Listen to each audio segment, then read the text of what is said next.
Então, eu fico muito feliz de ver as promessas de Deus se cumprindo. Amém, glória a Deus. E eu tenho uma promessa. Amém. Todos os meus filhos, os meus gêmeos servem a Deus. Mas a promessa é que nós vamos seguir na mesma casa. Então, esse aqui está vindo, né? Primeiro da promessa. E os outros, só Deus sabe, né? Quando é que vai trazer, mas todos estão na igreja. Amém. Mas é uma promessa e eu sei que eu não vou morrer sem ver essa promessa ser cumprida. Em nome de Jesus. Então, pastora, agora ora por ele. Amém?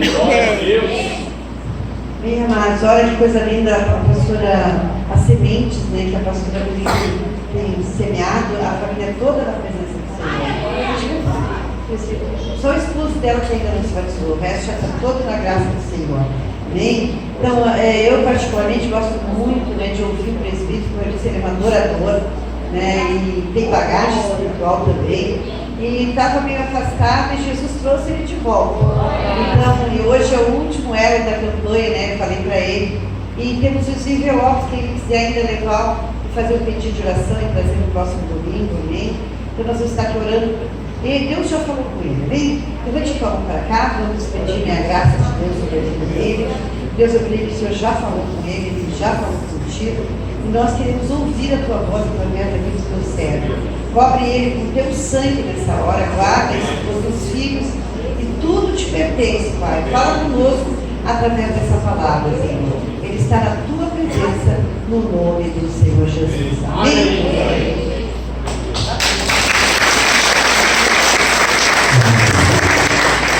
Boa noite, igreja. Estou muito feliz de estar aqui esta noite, muito feliz de fazer parte desse ministério. Como a pastora falou, eu tenho uma história, não vou me deter na minha história porque é encerramento da campanha, mas eu já vivi em alguns outros ministérios, já vi muita coisa, já passei por muitas situações. A pastora falou que eu estava passado no ministério, viu? Não saí da presença do Senhor Jesus, não fui comungão. Graças a Deus o Senhor me conservou na presença dele. Fiquei um tempo só ouvindo a voz de Deus, surgiu oportunidade. A minha pastora, que é a minha sogra, me convidou. Depois de um testemunho que eu ainda vou passar para a igreja, um testemunho muito lindo que Deus está trabalhando na minha vida, você vai fazer parte desse testemunho, você vai ouvir esse testemunho. Amém? Eu convido você a sentar, pode sentar. Encerramento de campanha. Eu estou muito grato a Deus porque a responsabilidade de você levar o Evangelho é muito grande, gente. Você pregar o Senhor Jesus para as pessoas é muito bonito, mas é muito difícil. A gente vive num mundo mau, num mundo de trevas, num mundo de coração, de pessoas com coração duro, pesado. Então, infelizmente, no nosso meio, às vezes existe uma disputa. Quem canta melhor, quem toca melhor, quem prega melhor, né? Quem se veste melhor. Não que isso seja errado, mas sabe qual deveria ser a nossa disputa? Quem ganha mais almas para Deus. Essa é a verdadeira disputa do pregador. Não interessa se a minha roupa é mais bonita que a sua, se o meu violão, se a minha voz. Isso não tem valor nenhum. O que vale é quantas pessoas de janeiro até agora eu já falei do Senhor para ela. Quantas evoluídas. Essa é a disputa sadia que tem que existir na palavra de Deus. Amém? Abra sua Bíblia então, livro de Lucas, capítulo 15.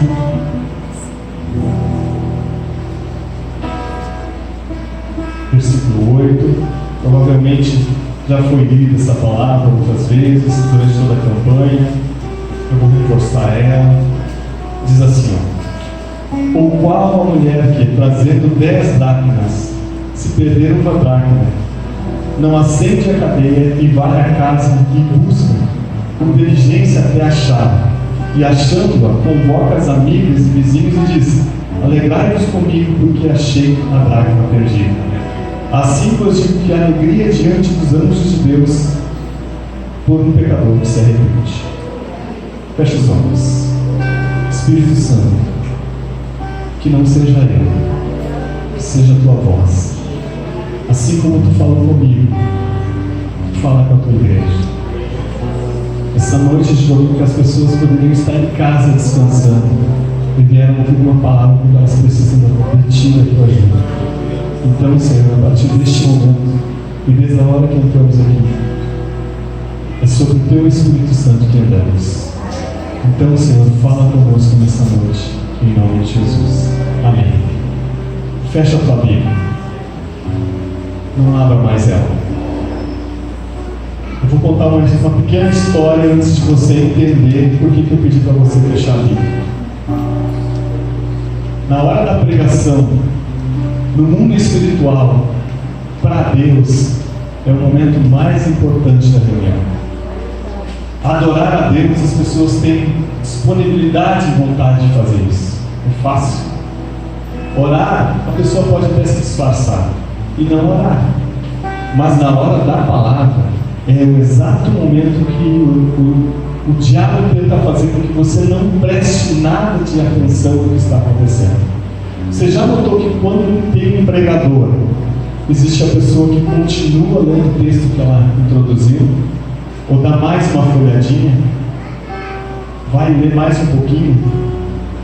É isso, meu querido, que você tem que entender. Quando o pregador expõe um livro para você, expõe a palavra, fecha a Bíblia e abre os seus ouvidos. Porque é nessa hora que Deus vai falar contigo. O diabo vai conseguir lembrar você da fatura de segunda-feira para pagar.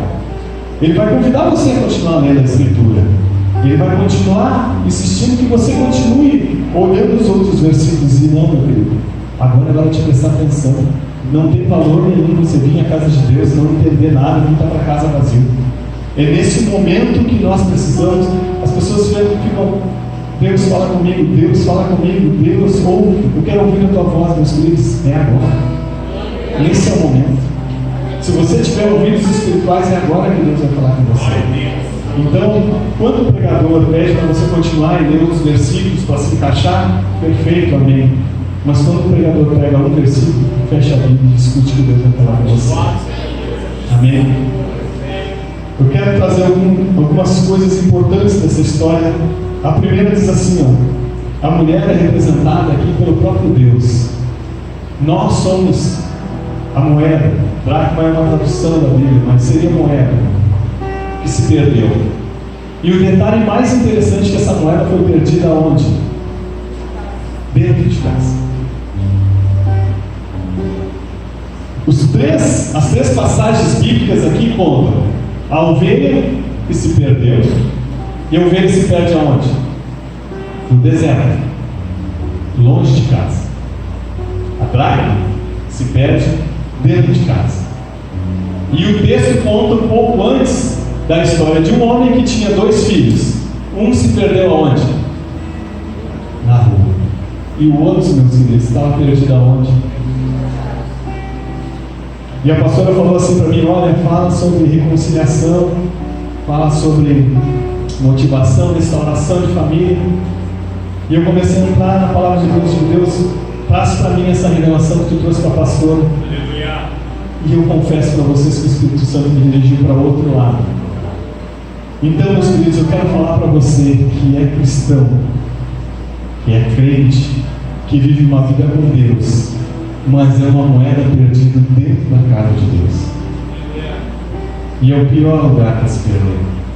Porque aqui eu aparento estar bem, eu tenho que sorrir para os meus irmãos, eu tenho que mostrar que está tudo bem, eu preciso dar um abraço neles para dizer que eu estou legal, eu preciso demonstrar que eu participo dos grupos, eu participo das reuniões de oração, eu participo do louvor, eu participo do ministério, eu faço parte da igreja, eu faço parte do evangelismo, mas eu corro o risco de ser tudo isso para os outros perceberem ou acharem que eu faço parte, estou dentro da igreja, mas no fundo eu estou completamente perdido, tentando achar um sentido para fazer parte do ministério.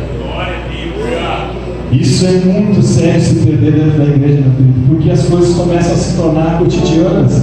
Faz parte do meu cotidiano ir lá orar, faz parte do cotidiano eu vir na igreja, faz parte, você pode dizimar, você pode ofertar, mas você pode não entender nada do que está acontecendo. Está fazendo porque te convenceram, está fazendo porque mostraram para você que era correto, que era legal, que era perfeito, mas isso aí não está fazendo sentido para você. Está tudo aparentemente muito bonito, mas nada está fazendo sentido. É aquele cristão que se perde dentro da igreja. E é esse que tem maior probabilidade de sair, porque não se achou. Você viu falando no louvor? Quem diria, alguém conhece a história do J.A.? Já cantei os louvores dele. Ele se desviou completamente. Só você ir nas redes sociais, você vai ver o que está acontecendo. Agora, recentemente, se minto pelas redes sociais, no G7. Isso vai dar uma parada. Meus amados, essas pessoas, no fundo, nunca estiveram dentro da igreja. Só estavam de corpo presente. Porque o desviado é aquele que não se acha. Quem fez parte, quem se batizou, quem se desviou, foi aquele que nunca se achou aqui dentro. Foi aquele que estava lá, mas o coração não estava lá. A ovelha, veja bem, o próprio Deus vai lá buscar ela porque ela se perdeu. Ela está perdida e a ovelha sabe que está perdida. A dracma não sabe que está perdida. Ela acha que está tudo bem. E a história conta uma parábola antes, dizendo que tinha duas pessoas. Uma que fez questão de se perder e saiu, e outra que aparentemente estava ao lado do pai, tinha as coisas do pai, participava do reino do pai, mas era uma pessoa totalmente frustrada e infeliz. A parábola conta isso. Ele questionou com o pai dele: por que tu vai aceitar ele de volta? Olha tudo que ele fez. Para mim, tu nunca fez nada, nunca assou uma carne comigo, nunca comeu um churrasco. Ele estava lá dentro, mas estava descontente. É isso que nós temos que ter cuidado, meus amados. Não estarmos descontentes, porque você pode aparentemente estar bem feliz, mas o teu coração está descontente. Descontente porque Deus ainda não fez aquilo que eu pedi para Ele fazer. Descontente pela situação que está passando, pelo problema que está enfrentando, pelas circunstâncias que a vida está levando você. Aquele filho, meu querido, tinha maiores problemas que aquele que se arrependeu e voltou. Porque até então, parecia que estava tudo bem com ele, ele serviu ao pai dele, ele estava na lavoura, ele estava colhendo, ele estava plantando, ele aparentemente estava com o pai dele o tempo todo, mas estava o tempo todo infeliz. Na primeira oportunidade, ele expôs para o pai dele tudo o que estava acontecendo, expôs para o pai dele enquanto estava descontente com tudo aquilo. Eu sei que eu e você temos questionamentos com Deus. A Bíblia conta inúmeros profetas que questionaram a Deus, que não aceitaram certas coisas, contenderam com Deus, falaram para Deus: Deus, isso está errado, não pode ser assim. Isso é natural do ser humano. Contenderam com o pai dele, porque a gente não entende os mistérios. A pastora Peninha acabou de falar do rico. O rico é um exemplo fiel de quem está dentro da igreja totalmente perdido. O ponto chega que ele estava tão perdido que ele chegou para... A pergunta real dele seria a seguinte: Jesus, eu faço tudo, mas eu sou totalmente infeliz. Eu estou completamente perdido. Eu dizigo, eu oferto, eu guardo os mandamentos, eu amo a Deus sobre todas as coisas, eu guardo o sábado, eu faço tudo certinho, mas tem um vazio enorme dentro de mim. Aí Jesus remete a ele para o coração dele. No coração dele, Jesus entrou lá e perguntou assim: perfeito, tu faz tudo, mas tu está amando alguém errado. Aquela palavra que Jesus falou não era sobre dinheiro, olha para mim, era sobre amor. Porque é possível a gente estar dentro da igreja e não amar a Deus.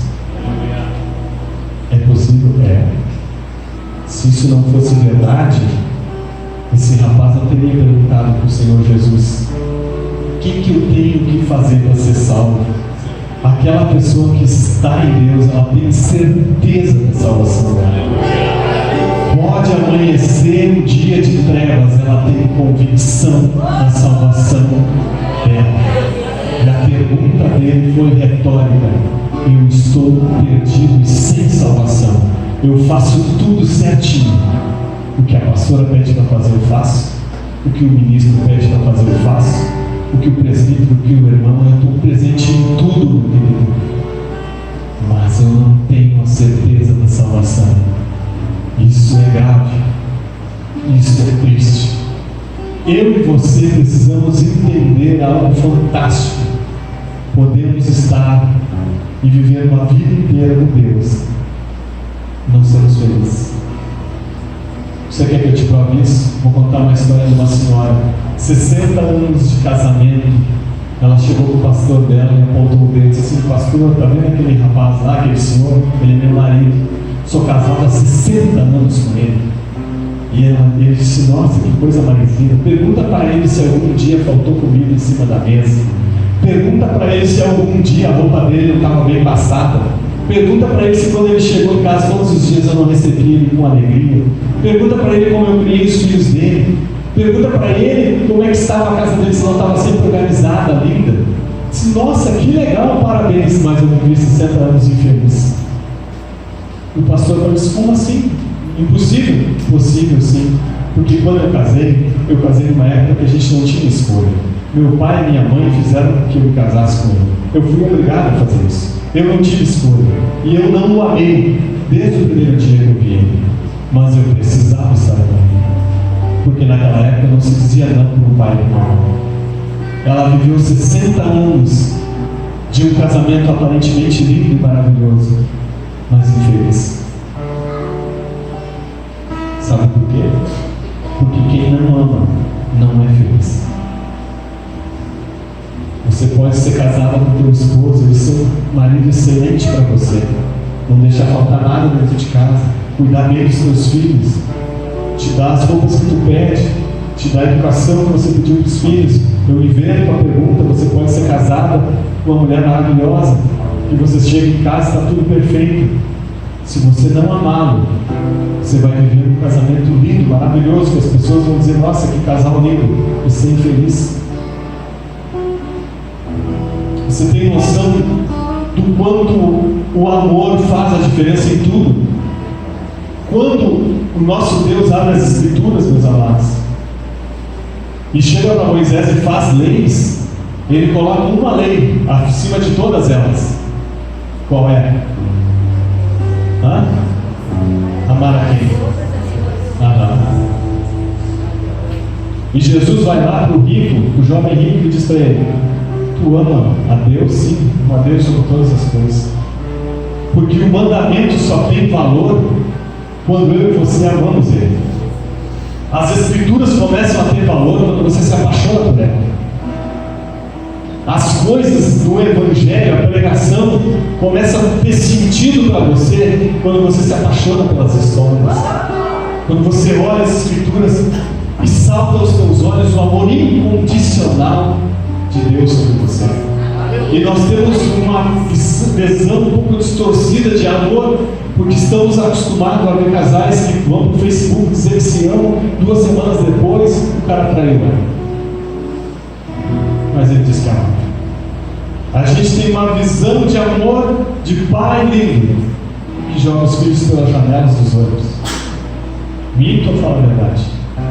É essa situação de amor que o mundo nos faz acreditar que existe. Só que o amor de Deus é diferente desse que a gente tem visto. Olha que história fantástica. Como que a gente pode amar, não amar alguém que nos ama tanto? Se você se apaixonar pelo Evangelho, você vai ter uma vida cristã feliz, indiferente das circunstâncias. Tem uma história fantástica de uma moça que foi estudar,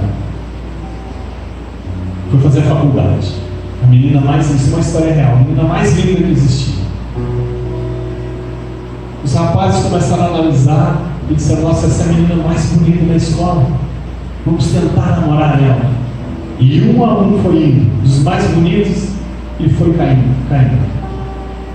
Todos ela disse o seguinte: não, eu não vim aqui para a escola para namorar, eu vim na escola para estudar. E ela descartou todos eles. E esse amigo conta a história que ele tinha um segundo amigo e disse assim: nossa, eu estou com um problema sério, Eles falam, eu me apaixonei. E ele disse, nossa, que legal, coisa boa, você se apaixonou. O problema é que eu me apaixonei por aquela moça que já deu fora em todo mundo. Aí sim, agora realmente não tem problema. E ele disse assim, e ele era, vamos dizer assim, desprovido de beleza humana. Em outras palavras, ele era feio. Enfim, a probabilidade dele namorar com ela era zero, praticamente nula.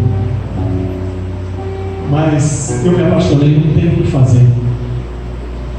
Aí o amigo dele disse assim, olha, aqueles amigos verdadeiros, não vai que não vai dar certo. Não tem como. Passou-se os tempos, ficou-se sabendo que aquela moça teria que largar a faculdade. E ele já estava com a faculdade dele toda paga. Ele chegou para o reitor da universidade e disse o seguinte, olha, eu fiquei sabendo que vocês vão expulsar fulano porque ela não pagou as prestações. É verdade, ela está em atraso. Então vamos fazer o seguinte, as minhas mensalidades são todas adiantadas. Você pega as minhas mensalidades e passa para ela e eu vou cancelar a minha faculdade. O reitor disse, não, você não vai fazer isso, não, eu vou fazer isso. Porque o dinheiro é meu, eu que paguei e eu quero dar toda a faculdade para ela. E ele foi e falou para o amigo dele, e o amigo disse, você está louco? Você nem conhece ela, como é que tu vai fazer uma coisa dessas? Não, mas eu me apaixonei e você não vai entender. Quando a gente se apaixona, a gente faz coisas loucas e eu quero que ela faça a faculdade. E eu prefiro cancelar a minha para ver ela continuar dela. Mas por favor, não contem nada. Passou um ano, ele voltou para a faculdade. Juntou o dinheiro para continuar e encontrou ela de novo. Contou com o amigo. Nossa, o que você fez foi muito lindo. Ela realmente terminou a faculdade e vai continuar, coisa boa. E ele disse assim, por que tu não vai em conta para ela? Ele disse, não tenho coragem de fazer isso. Eu fiz por amor, eu não fiz esperando dela nada em troca. Mas já passou um ano, você já pagou, vai lá e conta. Ele tomou coragem e contou. E o que aconteceu? Ela ficou furiosa com ele. Não quis ele. Brigou com ele. Foi para o quarto e chorou e disse, nossa, esse rapaz feio, que humilhação, só fiz a faculdade por causa dele, que coisa horrível que eu passei. Foi lá no reitor, é verdade essa história? Sim, é verdade essa história, ele pagou para você. Ela ficou muito revoltada. Passou um tempo. O amigo dele voltou e disse, tem uma novidade para te contar. Paulo, estou namorando ela. Como assim? Ela acabou de dizer há pouco tempo atrás que não queria nada contigo. Tu chegou, te declarou para ela, ela disse que não queria. Pois é, mas ela me quis e nós estamos namorando. E o amigo indignado foi lá e conversou com ela. Disse, olha, você está fazendo errado. Está ficando com ele por pena, porque ele pagou a tua faculdade, a gente sabe que tu já tinha jogado ele fora, já tinha humilhado, já tinha pisado. Tu está fazendo muito feio. E vai passar o tempo que você vai largar ele. E ele vai ficar mais triste ainda. E vai ser mais difícil para ele ainda. E ela olhou para ele e disse, é impossível não amar a vida toda quem me amou dessa forma. Eu vou passar a vida toda e ninguém vai me amar como ele. E eu estou com ele por amor. Isso é o Evangelho. É você amar o Senhor Jesus sobre todas as coisas. O teu coração só vai ser completo quando você amar as histórias, quando você se apaixonar de verdade, quando você entrar e fazer as coisas ao Senhor com alegria, sem esperar nada em troca dele. Nós vivemos no Evangelho de troca, meu querido, o Evangelho de amor. Não interessa se segunda-feira está tudo dando errado. O teu amor sobre o Senhor tem que superar isso tudo, tem que estar assim. Não pode ser questionado. Você pode questionar os caminhos de Deus, você não pode questionar o amor dele por você. Amar a Deus, meus queridos, é mais forte que amar o próprio filho. Hoje eu sou pai, eu posso falar sobre amor a um filho que é incondicional. Amar a Deus vai acima disso. Eu tenho provas bíblicas aqui de Abraão, que eu me colocando no lugar dele, não sei se eu teria coragem de pegar uma faca e tentar acertar o coração dele por amor a Deus. Às vezes eu me lembro de dar uma chinelada no meu filho, minha mulher fica brava comigo, ele nunca vai te respeitar desse jeito. Isso ela tem razão, rapaz. Mas enfim, meus queridos, eu vou encerrar contando uma última história para você. Porque nós temos uma versão de amor um pouco distorcida, mas eu vou elucidar ela para você. Se eu chegar para o meu filho e disser o seguinte: filho, não mexe nesse ventilador. Se você mexer nesse ventilador, o pai vai bater em você. É perigoso, não mexe aí. Passado alguns minutos, meu filho vai lá e mexe. Eu chego para ele e digo: o que eu falei contigo? Eu não disse que não era para te não mexer? Agora tu vai apanhar. E ele vai olhar para mim com aqueles olhos e vai dizer assim: pai, por favor, me perdoa, não faz isso. E o que eu vou fazer? Baseado no que eu acabei de falar para você, tá bom, filho, o pai não vai fazer isso, mas não faz mais. Só que com Deus é diferente. Quando Deus falou para Abraão lá: não come dessa fruta, que se tu comer tu vai morrer, ele não podia voltar atrás do que ele falou. Então, quando o homem comeu a fruta, Deus precisava cumprir as escrituras, precisava cumprir o que ele falou. E Deus colocou sobre o homem sentença de morte, precisava matar. Porque senão nós teríamos um Deus mentiroso que passa a mão por cima. Só que na hora de executar, entra em cena alguém que ama você. Olha aqui para mim, entrou em cena alguém que ama você. E disse: não mata ele.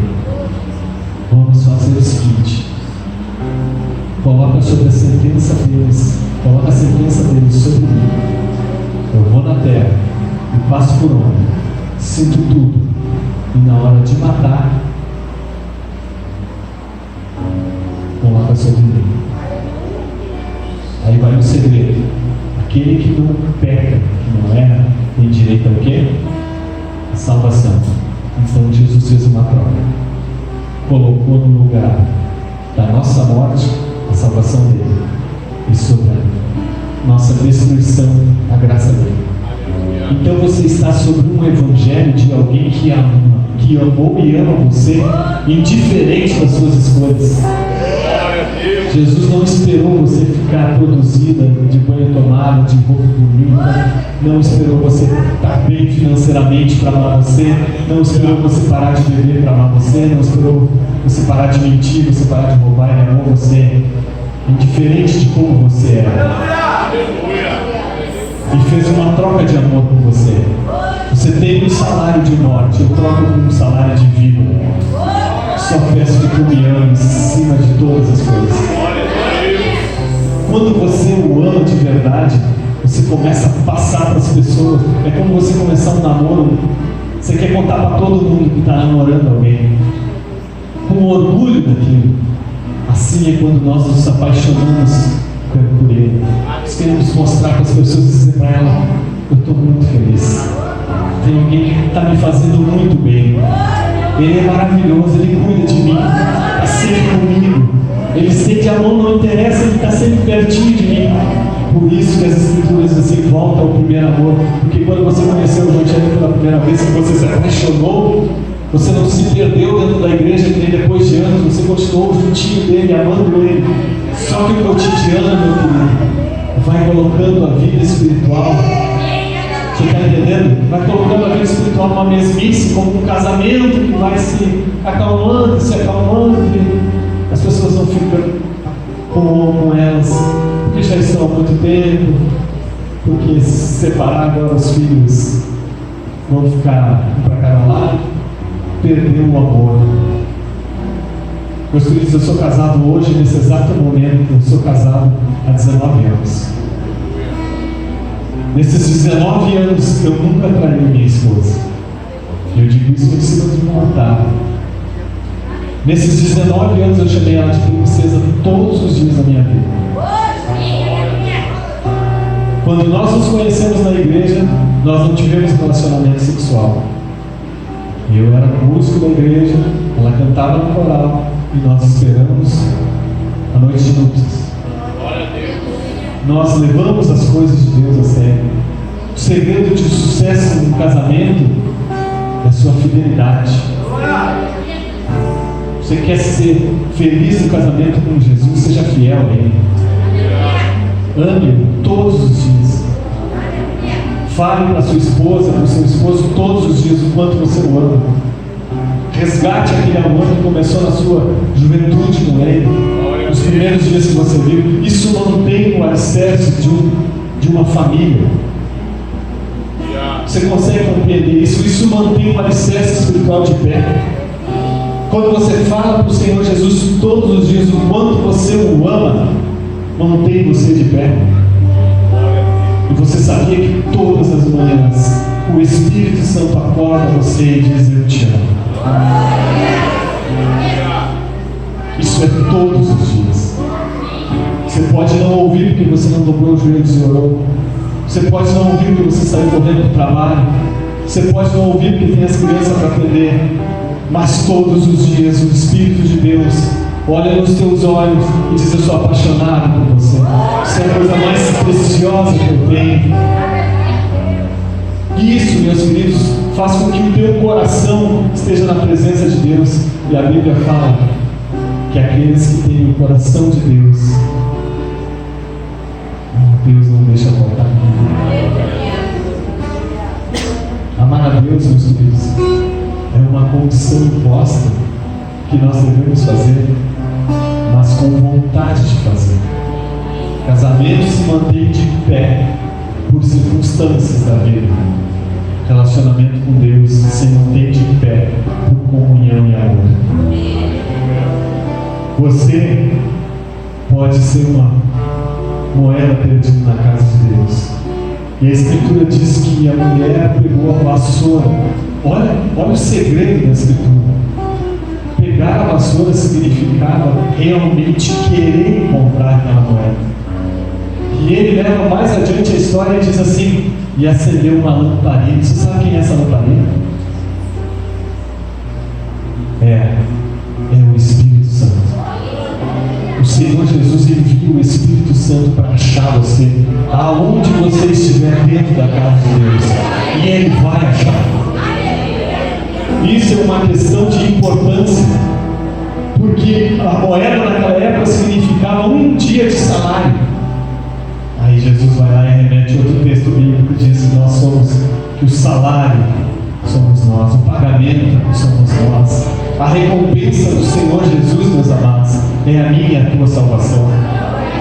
O texto continua e diz assim, essa parte é fantástica: assim vos digo que há alegria diante dos anjos de Deus por um pecador que se arrepende. Olha aqui para mim. Assim vos digo que há alegria diante dos anjos. Então eu vou refletir, vou trazer essa história, exemplificando ela. Vocês são os anjos. Eu sou Deus, o Espírito Santo e o Senhor Jesus. Quando a pessoa se arrepende, os anjos ficam assistindo a alegria de Deus e do Senhor Jesus.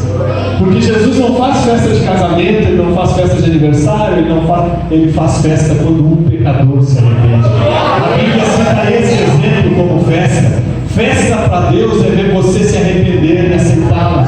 Isso de festa. E um detalhe importante: quem assiste aos anjos, a alegria de Deus em ver isso.